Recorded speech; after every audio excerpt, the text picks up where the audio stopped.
Today's story title is Change Yourself and Not the World. Long ago, people lived happily under the rule of a king.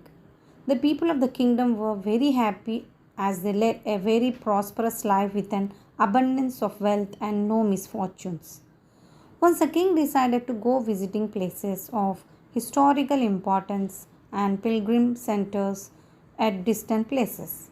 He decided to travel by foot to interact with his people.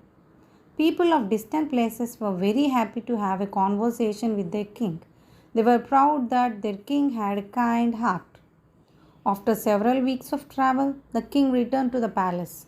He was quite happy that he had visited many pilgrim centers and witnessed his people leading a prosperous life. However, he had one regret. He had intolerable pain in his feet as it was his first trip by foot covering a long distance. He complained to his ministers that the roads weren't comfortable and that they were very stony. He could not tolerate the pain. He said that he was very much worried about the people who had to walk along those roads, as it would be painful for them too. Considering all this, he ordered his servants to cover the roads in the whole country with leather so that the people of his kingdom can walk comfortably.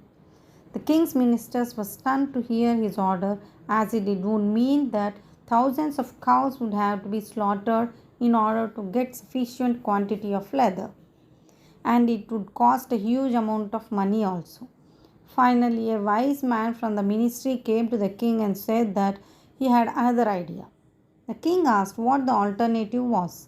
The minister said, "Instead of covering the roads with leather, why don't you just have a piece of leather cut in appropriate shape to cover your feet?"